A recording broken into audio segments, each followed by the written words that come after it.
मैं नवीन शर्मा जनता के से आज आपके सामने लेके आया हूँ अपनी बात अपनों के साथ, मेरे मन की बात अपनों के साथ। और एक कहानी के माध्यम से मैं आपको बताना चाहता हूँ कि एक बाज की कहानी सुनाना चाहता हूँ और बाज के व्यक्तित्व के बारे में आपको कुछ बताना चाहता हूँ।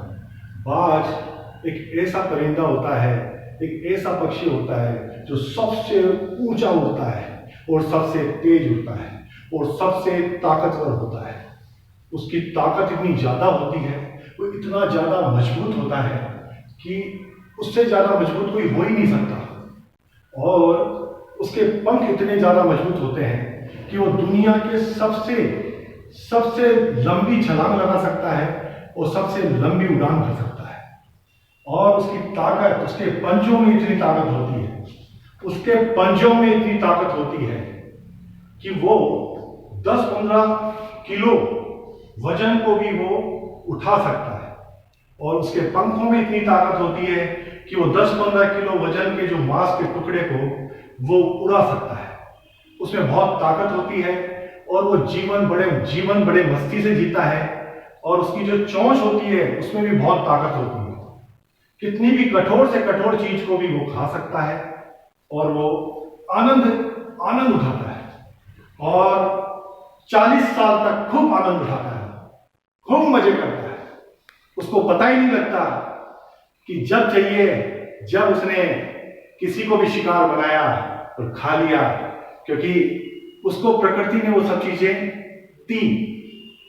और 40 साल बाद में उसके पंख भी कमजोर होने लगते हैं, 40 साल बाद में उसकी चोंच भी कमजोर होने लगती है और 40 साल बाद में उसके जो पंजे होते हैं वो भी बहुत कमजोर हो जाते हैं। लेकिन उसका पेट कमजोर नहीं होता। उसको भूख लगती है, उसको प्यास लगती है। अब उसको ये लगता है कि वो न तो किसी को पकड़ सकता, न वो उड़ सकता ढंग से। तो उसको लगता है कि वे मरेंगे, तड़प तड़प के मरेंगे। तो उसको वो सोचता है कि अब क्या करूं।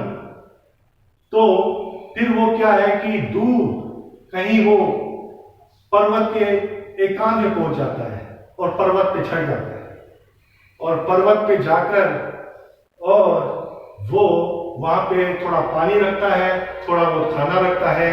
और उसके बाद में सबसे पहले वो अपने जो पंजे होते हैं उन पंजों को पत्थर से मार मार के उनको तोड़ देता है।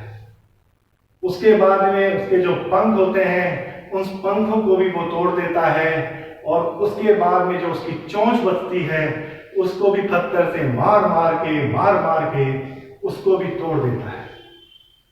अब उसके बाद में वो बहुत परेशान होता है, बहुत तड़पता है, लेकिन वो जीना चाहता है। वो जीना चाहता है और वो तड़पता है, वो बहुत तड़पता है, वो आत्म मंथन करता है। वो कहता है कि मैं जीना चाहता हूं, ईश्वर में जीना चाहता हूं। लेकिन उसके पंख कट चुके होते हैं और उसके जो चोंच होती है उसको वो तोड़ चुका होता है। और उसके जो पंजे जो मजबूत होते हैं, जो कमजोर हो चुके होते हैं, उसको भी वो तोड़ देता है। अब फिर बाद में उसका जो थोड़ा पानी होता है वो पानी भी खत्म हो जाता है, उसका खाना भी खत्म हो जाता है और वो तड़पता है, धूप प्यास और भूख से तड़पता है। और 50 दिनों तक वो बहुत परेशान होता है, 50 दिनों तक। और 50 दिन बाद में वो लगता है, वो भगवान को याद करता है और वो कहता है कि ईश्वर मैं और जीना चाहता हूं, मैं और कुछ करना चाहता हूं, मैं और उड़ान भरना चाहता हूं। और वो तड़पता रहता है, वो तड़पता रहता है, वो तड़पता रहता है। और 50 दिन बाद में क्या होता है पता है आपको? 50 दिन बाद में उसके वापस से पंख आने लगते हैं। 50 दिन बाद में क्या होता है पता है? उसके बाद में वापस से उसके पंजे वापस से बनने लगते हैं। प्रकृति फिर उसको वापस से चोंच देने लगती है। और 40 साल बाद में फिर 30 साल और जीता है वो।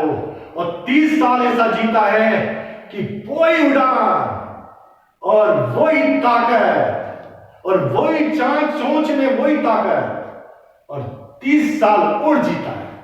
तो तो जीवन में हमेशा ध्यान रखना, जीवन में हमेशा ध्यान रखना कि कभी भी बाज की जैसे रहना, बाज की जैसे।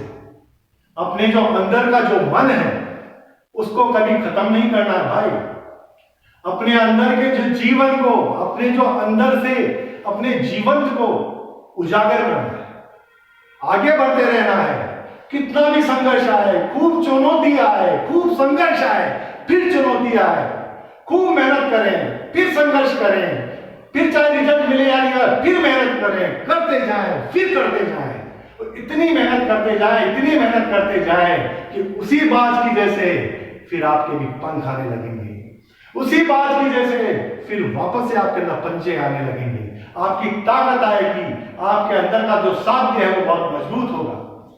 तो मैं ये कहना चाहता हूं आपको, जिंदगी में कभी निराश ना हो, जिंदगी के अंदर कभी नेगेटिविटी सोचे नहीं, बाज की जैसे सोचे, गिद्ध की जैसे नहीं कि कोई मरा हुआ है उसको खा लिया, ना मार के खाना, अपने कर्मठ होना, कर्मठ होना। मार के खाने का मैं मानता नहीं हूं, क्योंकि मैं सात्विक आदमी हूं। मैं कभी मांसाहारी जीवन के लिए कभी भी आपको प्रेरणा नहीं देना चाहूंगा, लेकिन मैं फिर भी ये कह रहा हूं कि अगर आपको फ्री में मिल रहा है तो नहीं चाहिए मेरे को। अगर कोई फ्री में चीज मिल रही है, नहीं चाहिए। कर्मठ बनूंगा, जीवन में कुछ काम करूंगा, कर्मठ करूंगा, कर्मठ हमेशा जीवन के अंदर, और अपने अंदर अपने स्वाभिमान को बचा के रखूंगा। उस गिद्ध की जैसे स्वाभिमान को खत्म नहीं करूंगा, एक बाज की जैसे स्वाभिमान को हमेशा बचा के रखूंगा। अनेक अनेक शुभकामनाओं के साथ मैं नवीन शर्मा, जनता के ऐसे, जनता का, जनता के लिए, जनता के द्वारा अनेक अनेक शुभकामना। नमस्कार।